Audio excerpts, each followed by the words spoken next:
University మంచి భవిష్యత్తు కోసం తెలుగు విద్యార్థులు ఇష్టపడే యూనివర్సిటీ. కాల్ 9059052378 9059052379. ఈ విశ్వక్ మూవీకి మ్యూజిక్ డైరెక్టర్గా వర్క్ చేసిన అబ్బాయి సత్యసాగర్. యా ఈ రోజే ఫోన్ కూడా చేశారు. ఓల్డ్ ఫ్రెండ్ అనమాట. ఓకే, సో అప్పుడు ఆ మూవీ గురించి చెబుతూ అట్లా ఉంటే ఈవెన్ కరోనా టైంలో అట్లా చెప్తూ ఉంటే చూపించారు అనమాట. సో దెన్ లేటర్ మీరు బిగ్ బాస్లో కనిపించారు, అది అయిపోయి రిలీజ్ అయిన తర్వాత ఆ అబ్బాయి అంటే మీది ఒక క్లిప్ అనేది మేము చూసామన్నమాట. లైక్ సీరియస్గా మీరు పాయింట్అవుట్ చేస్తూ చెప్పేది, అరే భలే చెప్పాడు రా బాయ్ అని అనిపించేలా ఆ రోజు కూడా కొంచెం బాగానే సర్కిల్ అయింది సోషల్ మీడియాలో. దట్ వాస్ వెరీ ఇంప్రెసివ్గా అనిపించింది. లేదా కాంటెంట్ అది బేసిక్ ఏమైందంటే టీజర్ సెకండ్ లాక్డౌన్లో రిలీజ్ చేశారు. అందులో ఒక డైలాగ్ ఉండే, ఇండియాలో లేని వారు ఇండియన్స్ కాదు అని ఒక డైలాగ్ ఉండే.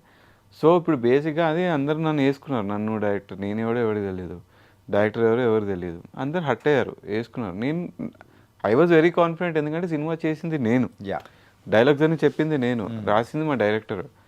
అందులో ఎలాంటి బీప్ వర్డ్, మీరు మూవీ చూసారు కదా, దాని తర్వాత ఒక్క బీప్ వర్డ్ కూడా లేదు, ఒక రొమాన్స్ లేదు, ఒక కిస్ సీన్ లేదు, లవ్ అనేది లేదు, బీప్ వర్డ్స్ లేవు.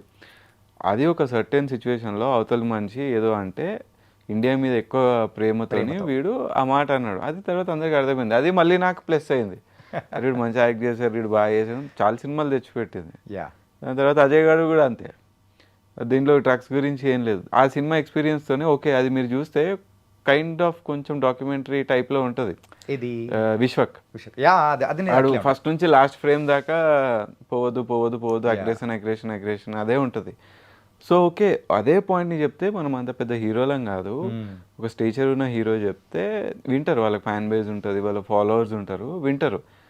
కానీ మనం అంత సీన్ లేదు కాబట్టి నేను నా రైటింగ్లో ఏం చేస్తాను అంటే కమర్షియల్గా చెప్తాం, పాటలు అన్నీ ఉంటూ ఒక ఫ్రెండ్లీ వేలో ఒక మెసేజ్ ఇద్దామని అజయ్ గారు తీసా. దాని పేరు ఆర్టికల్. ఫస్ట్ యాక్చువల్గా అదొక ఆర్టికల్ మీద బేస్ అయిన స్టోరీ. వీడు ఒక ఆర్టికల్ రాస్తాడు, ఆ ఆర్టికల్ గురించి వేరే వాళ్ళు వచ్చి అడుగుతారు, ఆ ఆర్టికల్ దేని గురించి, ఆ ఆర్టికల్లో ఏముంది, ఏం రాసిండు, అసలు రాయడానికి రీజన్ ఏంది, ఆ వచ్చినోడు ఎవడు అనేది స్టోరీ. సో ఇది స్టోరీ ఆర్టికల్ మీద. కానీ నేను బిగ్ బాస్ వెళ్ళి వచ్చేసరికి నా టైటిల్ పోయింది, టైటిల్ టైం అవుట్ అయిపోయేది, వేరే వాళ్ళు రిజిస్ట్రేషన్ చేసుకున్నారని. ఇక మా పిఆర్ఓ అజయ్ గారు అని పెట్టి, నీ పేరే, నువ్వు ఎవరు అంటే పలానా అని చెప్తారు కదా అని చెప్పి పెట్టమంటే పెట్టాము. నా పేరు అజయ్ అందులో, సో పేరు అజయ్ అని పెట్టాము. అందులో కూడా అంతే. ఇప్పుడు ఏమైంది, మీలో ఒక సాంగ్ ఉంటుంది కైకుమం అని, మీరు చూసుంటే డ్రగ్స్ తీసుకుంటే ఏమైతే అన్ని యాడ్స్ ఉన్నాయి, అన్ని గవర్నమెంట్ యాడ్స్ ఏదైతే థియేటర్లో వేస్తారో అన్ని లిరిక్స్ పెట్టి నా బిగ్ బాస్లో వచ్చిన డబ్బులన్నీ అందులోనే ఇన్వెస్ట్ చేసి ఆ సాంగ్ చేస్తే అంత రీచ్ అవ్వలేదు. ఇది మిత్రా శర్మ ఉన్న సాంగ్, ఆమె చిన్న క్యామియో లాగా ఉంది. అండ్ యాక్చువల్లీ హీరోయిన్ వేరే ఆమె, శ్వేత అని చెప్పి, ఆమె రోడీస్ విన్నర్. సో ఆమె మెయిన్ హీరోయిన్. సో బేసిక్గా అది సాంగ్ చేసాము. మీరు ఇప్పుడు థియేటర్స్కి వెళ్తే ఒక విజువల్ కనిపిస్తుంది, పాప్కార్న్ పెట్టుకొని తింటుంటే నో స్మోకింగ్ యాడ్ కనిపిస్తుంది. ఆ విజువల్కే మీకు పాప్కార్న్ బయటకు వచ్చేస్తుంది. అలాంటి విజువల్స్తో ఉంటుంది. అలాంటిది ఎందుకు, మనం మంచి విజువల్స్తో ఒక ఫ్రెండ్లీగా, మామ అని ఎందుకు పెట్టినాం అంటే ఫ్రెండ్ని మామ అని పిలుచుకుంటాం. మామ స్మోక్ చేయకు, మామ సిగరెట్ తాగకు అని చెప్తుంటాం కదా. సో కైకు మామ అని చెప్పి ఒక క్వశ్చనింగ్ చేస్తూ మంచి సాంగ్ తీసాను నేను. ఆ పాట మంచిగా వైరల్ అయ్యి గవర్నమెంట్ వాళ్ళు ఆ విజువల్ తీసి మన సాంగ్ వాడుకుంటారేమో అంత ఎక్స్పెక్టేషన్స్ ఉండే.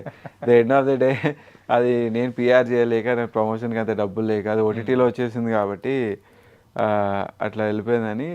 అదొకటే నాకు ఇంకా ఇప్పటికీ ఐ స్టిల్ రిక్వెస్ట్, ఆ సాంగ్ ఎవరైనా పొలిటికల్ అఫీషియల్స్, గవర్నమెంట్ అఫీషియల్స్ చూసి మీకు నచ్చితే మీరు అవేర్నెస్ కోసం వాడితే ఐ విల్ బీ హ్యాపీ.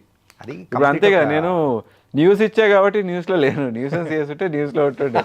ఇప్పుడు అదే నేను ఎక్కువ మందాగి డ్రగ్స్ తీసుకొని ఏదైనా న్యూసెన్స్ చేస్తుంటే నన్ను వేసుకుంటుండే, పలానా బిగ్ బాస్ అప్పుడు ఇదే డిస్కషన్ ఇదే ఉండదు. వీడు ఇలాంటి సినిమా తీసి బిఫోర్ ఆఫ్టర్ లాగా ఇది వేసేటాడు, ఇలాంటి సినిమాలు తీసినాడు, ఇలాంటి కేసులో దొరికిండే. కానీ అది చూడండి, I still request, it's there in Amazon Prime. మంచి సినిమా. ఇట్స్ లైక్ డ్రగ్స్ గురించే కదా ఇప్పుడు గవర్నమెంట్ అంతా ఫైట్ చేస్తుంది, దాని గురించే.